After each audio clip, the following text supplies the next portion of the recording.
Welcome to the Weaver Sews. I'm Daryl Lancaster. The next steps in the construction of my two jackets is to sew the side and shoulder seams together. Simple enough, right?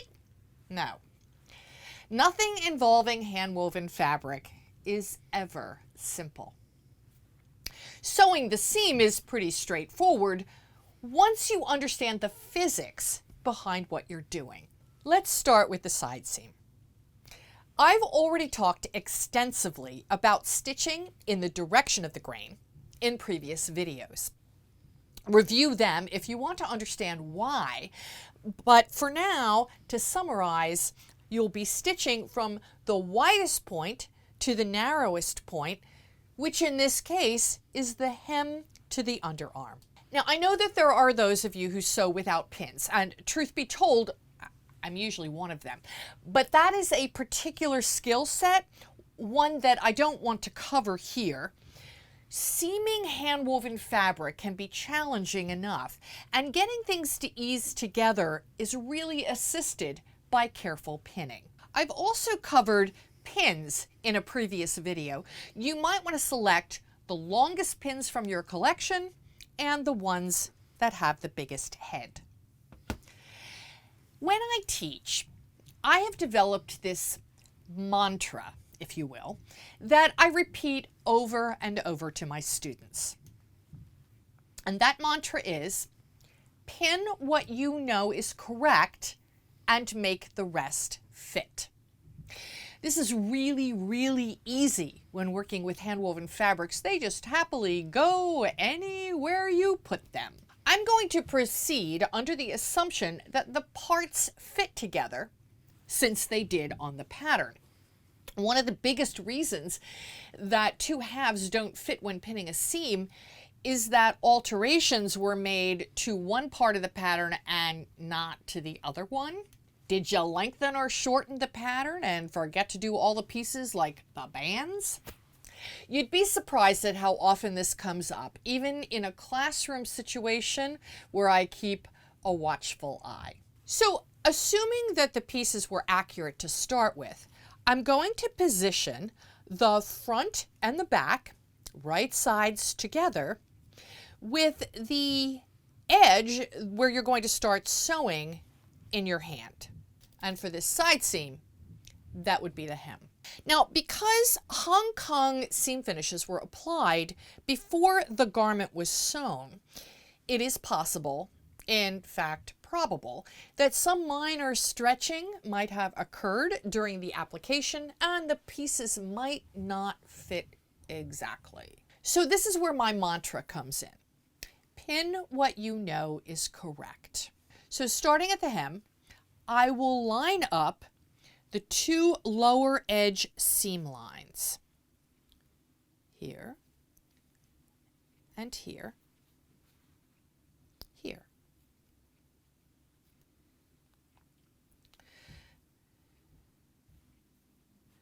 And pin perpendicular to where I'm going to stitch. Moving up to the underarm, I will line up those two edges of the armhole at the seam line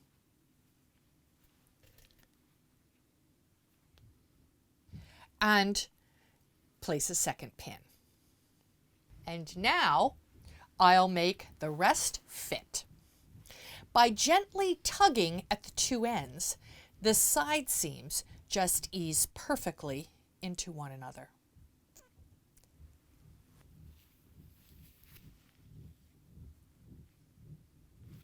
Place pins, starting in the center, and carefully working out to the edges.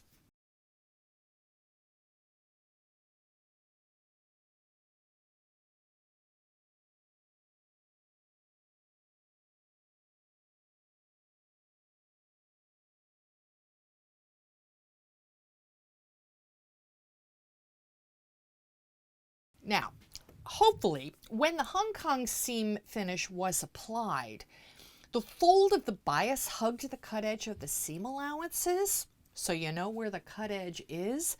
This was covered in a previous video called First Steps that covered stay stitching and the Hong Kong seam finish. Using a small piece of black electrical tape as a seam guide, stitch a 5/8 inch or 1.5 centimeter seam.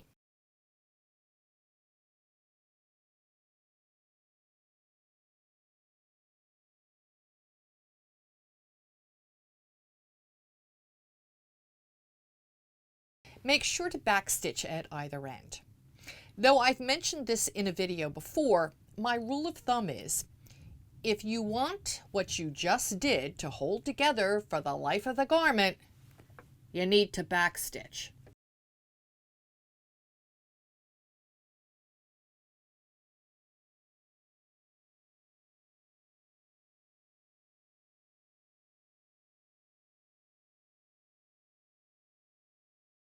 I've also talked about pressing in previous videos, but seams, especially with Hong Kong seam finishes on the edges, need to be handled so as not to press a ridge into the face of the fabric. This is a handy tool called a seam stick. It's a little cotton sleeve that it lives in. It's a half round piece of wood with a little cotton sleeve. Actually, I think this is wool that it lives in. You can simulate one by purchasing a length of closet pole from the local home center. The idea is that the round part will support the actual seam line, allowing the front face of the fabric to fall away from the seam allowances.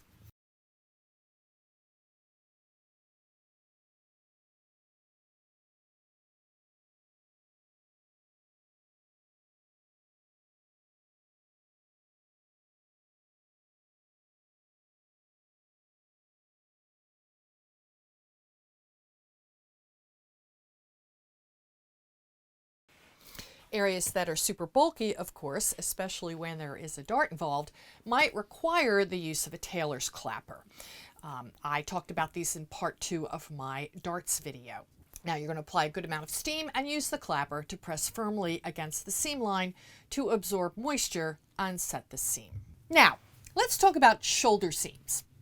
Since the shoulder seam lines do not parallel a grain line, the direction that you stitch is also important here.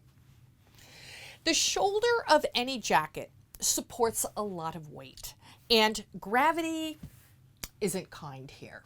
Because the shoulder seam line is off grain, there's always stress on the seam because it's supporting the entire weight of the garment.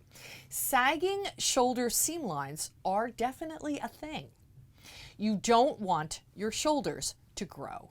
If you look inside a more expensive knit turtleneck or pullover, you might find a shoulder stay caught in the seam when stitched.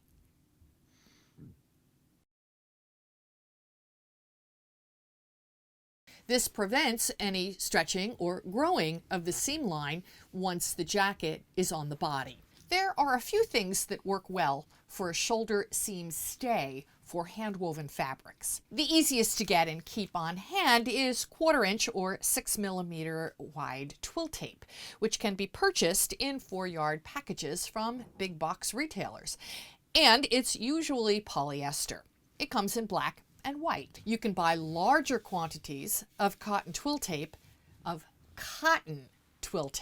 from wawak.com, but note that the cotton twill tape should be pre-shrunk before using. Here I have pre-shrunk a number of yards and wrapped it onto cardboard. And you can pre-shrink by just putting the twill tape into hot water for 20 minutes. That'll do the job. Seam binding is wide but thin, and this can be color matched to the project. The point here is that you need something stable. My favorite stay is actually cut from the selvage edge of the lining fabric. Most linings and many other fabrics have a very dense 1/4 inch or 6mm selvage edge that can be used to stay any area that needs additional support. Both the vintage kimono and the hand-painted cotton fabric I'm using for the linings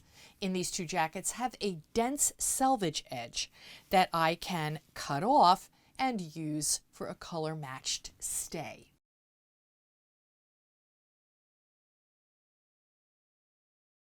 Before I show how to apply a shoulder seam stay, I want to talk about pinning the shoulder seam. Because of the opposing edges of the back neck versus the front neckline, knowing where to pin can be confusing. So using our mantra, pin what you know, we will start matching the shoulder seam lines at the neck edge. This seam will be sewn from the neck to the armhole because the shoulder is higher at the neck than the armhole. Match the neck edges at the seam line,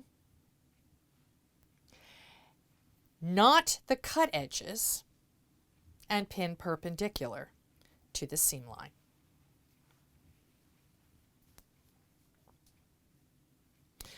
Move to the armhole at the end of the seam line and match those two edges together.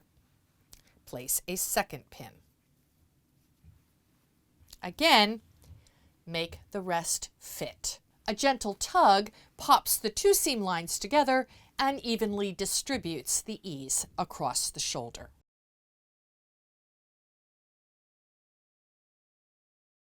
Just a note. The back of the shoulder seam line on my patterns is just a bit longer than the front. So this is a perfect way to ease everything in place. Garments with a good fit across the shoulder typically have a shoulder dart to create shape across the upper back. In a hand-woven fabric, these darts can be ridiculously tiny to sew. So just creating a slightly more ease across the back shoulder seam works just as well. With the neck edge leading, insert the seam line under the presser foot and place a shoulder stay directly under the needle before lowering the presser foot. Use a small piece of black electrical tape as a guide and stitch the 5/8 inch or 1.5 centimeter seam allowance, catching the stay as you stitch.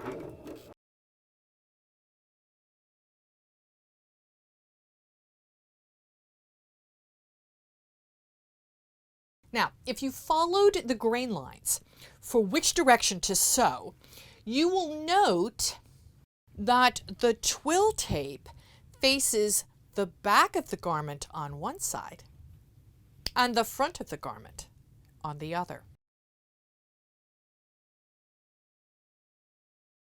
Once pressed open, the shoulder seam is beautiful, flat, and stable, except not in this hand woven.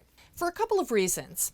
There was no way to match the shoulder seams with the woven stripes, and the shoulder seam just looks plain wrong. It makes me twitch. Weavers commonly use random stripes across a warp, and this makes it really difficult to match seam lines. And in this case, the jacket was cut from the leftovers of the hooded swing coat on the dress form behind me. So there was precious little to work with.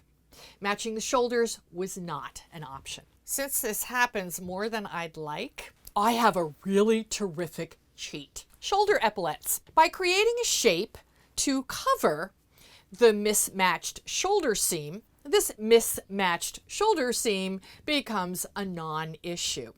It's hidden under the epaulette. Both of the coats on the dress forms make use of this cheat. Neither coat had shoulders that matched, and it wasn't possible given the amount of fabric I had to work with. So this gives a lovely design element and solves the problem of mismatched shoulders. I'm going to create an epaulette pattern for the Harris tweed jacket, since I've already done that for the hand woven, where I used a wool boucle. I'm going to use that same fabric eventually for piping down the band. which will be in a video eventually. Though matching shoulders isn't an issue for the Harris tweed, there are leather accents used in this jacket, and that would be another great place to carry that theme. To create the epaulette pattern, start with the front and back pattern pieces. Overlap the shoulders to line up the shoulder seam lines and securely pin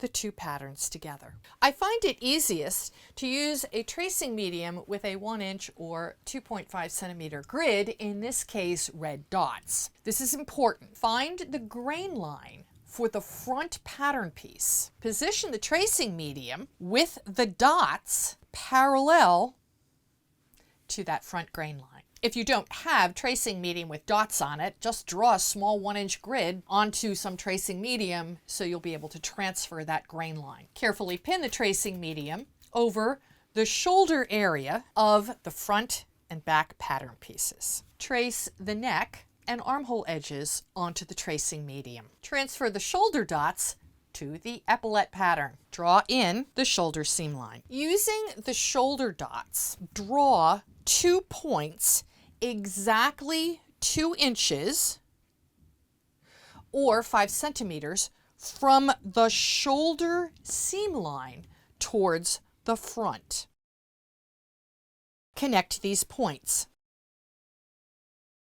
Add 5/8 of an inch or 1.5 centimeter seam allowance. The back of the epaulette pattern piece is handled somewhat differently. From the neckline shoulder dot or marking, measure down perpendicularly 1.5 inches or 3.8 centimeters. From the armhole shoulder dot or marking, measure down 2.5 inches or 6.3 centimeters. Draw a line to connect these 2 points, extending all the way to the neck edge cutting line and the armhole cutting line, and then add 5/8 of an inch or 1.5 centimeter seam allowance.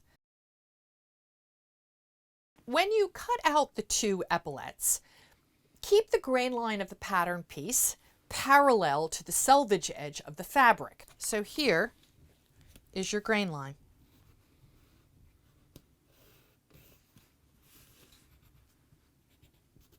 Transfer the shoulder markings to each epaulette, which will then be used to orient the epaulette to the shoulder of the garment.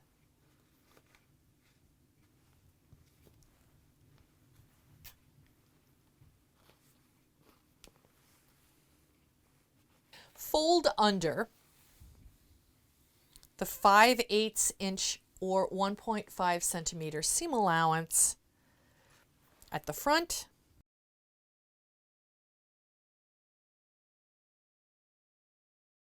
and at the back edges of the epaulette and press.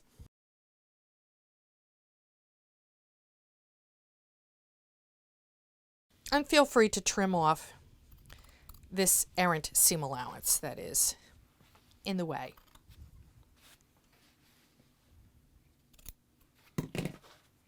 Match the shoulder dots of the epaulette to the garment shoulder seam line and pin all edges of the epaulette carefully.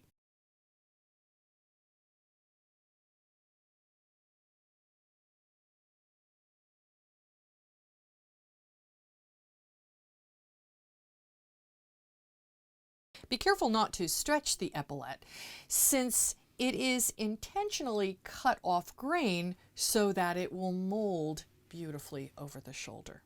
Once basted to the neck and armhole edges, the folded seam allowances can be hand sewn or machine top stitched across the back and the front. In the case of this epaulette, I have used hand stitching to secure the folded edge in the front and in the back. Sewing seams in hand-woven fabric isn't difficult, but there are things that you should remember. Always sew with the grain, pin what you know, and make the rest fit. And there are usually wonderful cheats that camouflage as design elements when you just can't get things to work out. I'm Daryl Lancaster for The Weaver Sews.